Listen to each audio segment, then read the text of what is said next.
Olá pessoal, tudo bem? O professor Justin Sands, da Northwest University da África do Sul, esteve na PUC-Campinas durante o primeiro encontro de pós-graduação, do qual também participaram os grupos do Programa de Pós-Graduação em Ciências da Religião.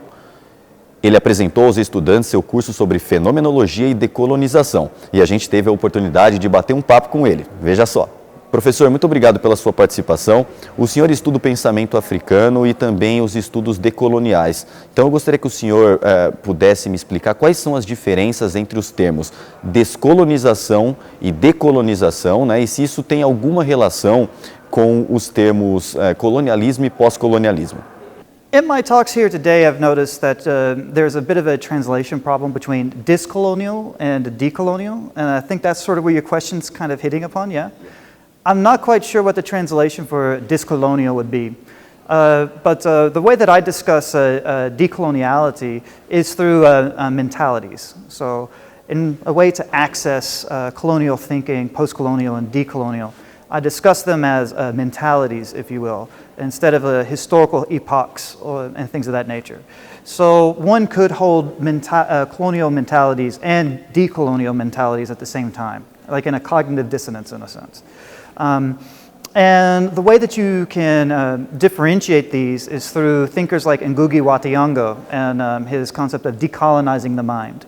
And the idea is that one of the more powerful moments of colonialism is not the exploitation of land or labor, but the domination of people's minds, to put them into a mindset of colonialism.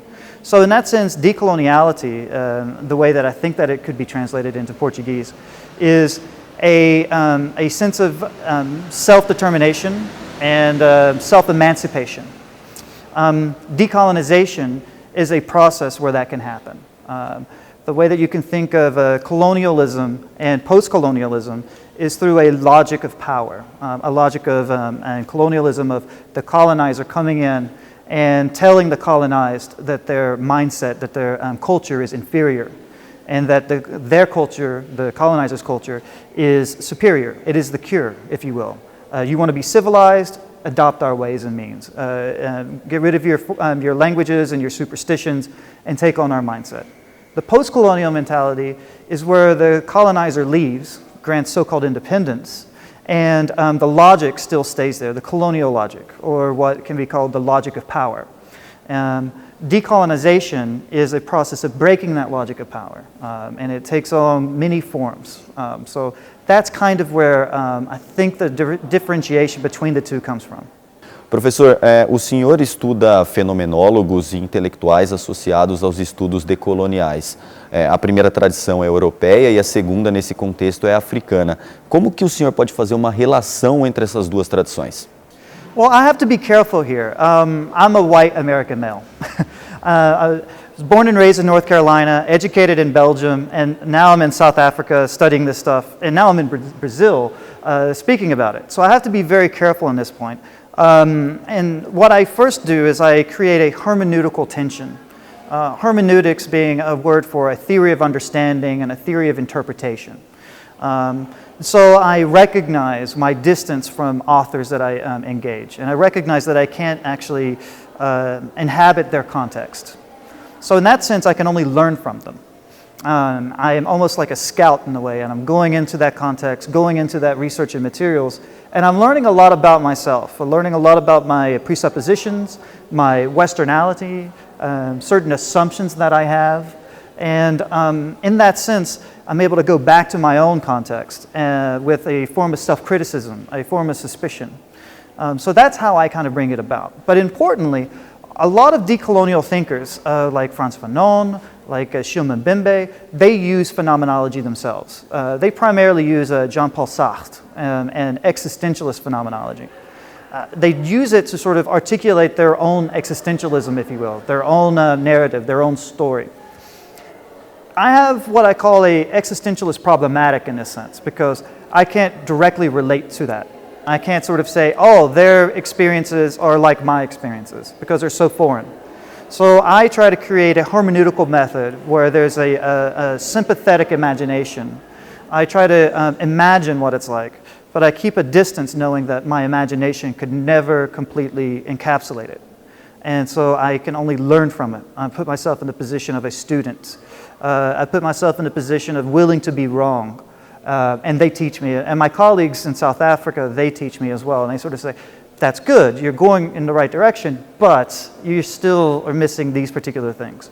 So it's a learning process and it's an engaging process. But I can't be an authority in this field. I can only learn from it and take it back to the fields where I have a greater expertise, like in theology or like in phenomenology. Professor, o senhor estuda alguns autores africanos. Quais elementos da cultura e da religião africanas em mútua articulação o senhor destacaria, a partir dos autores que você estuda? Well, the first thing I would sort of highlight is the remarkable frankness. I mean, it's a breath of fresh air whenever you read them. I talk about this with some of my students about what I call the British interesting. And it's like this style of writing in the West where you don't want to quite criticize someone, so you say, interestingly, Habermas argues X, Y, and Z. And it's a way of sort of highlighting a critique without being upfront about it, covering your butt in a way. But in African philosophy, they're very direct and they're very clear. I like that. So if they don't like something, they say they don't like it. And they're also very personal. They give narratives. So, like for example, Tsene Serqueban, he'll talk about his own life. Quasi-Reredu will talk about his own culture. You hear a lot of my, a lot of me, a lot of I. And I think that's frank, I think that's fresh, because it gets rid of this veneer of objectivity. And it's saying like, this is something that is important to me. And it highlights the political nature of their thinking. It highlights how they have skin in the game, as we would say in America. They're stakeholders in this. This is not just an intellectual exercise. So those are some things that I would highlight. But also, it's dialogical in nature. So there's always a dialogue going on. Either with, they talk about dear reader, for example, or they'll directly address another colleague. I'm like, I did not say that, but this is what he thinks I said. And you'll see, and it's like peering into a conversation. And I think that approach to academic writing, to thinking in general, to everyday life is refreshing. And so that's something that I would highlight definitely.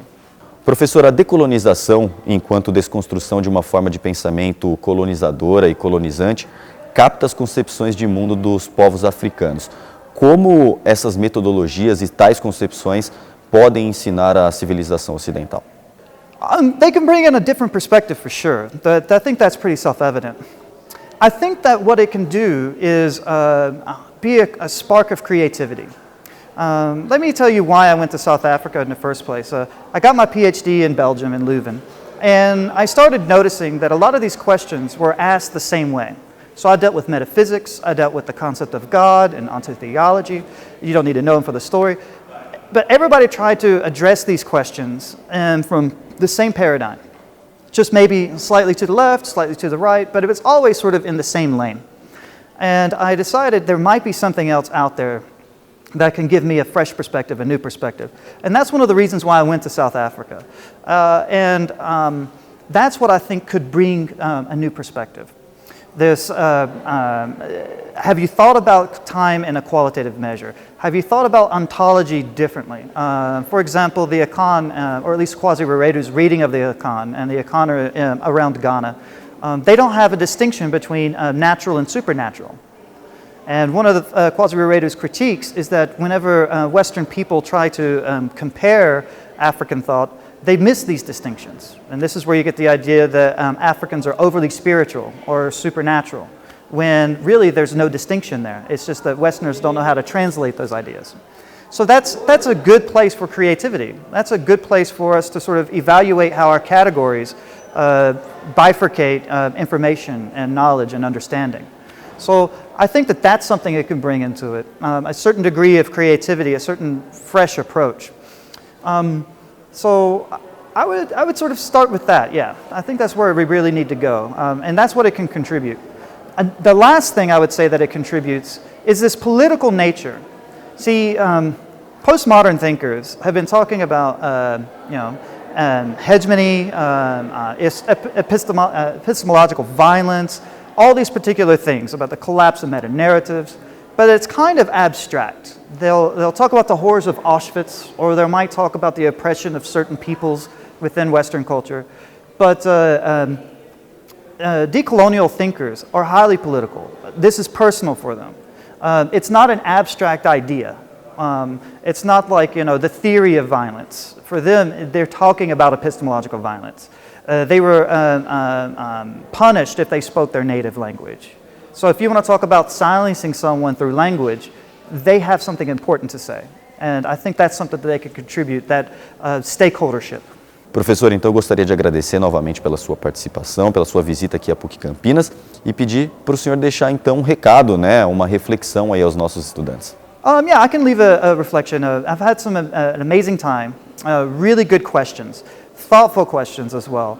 I've been very impressed by not just the interest, but the background knowledge and seeing how they can apply it to what they're doing today.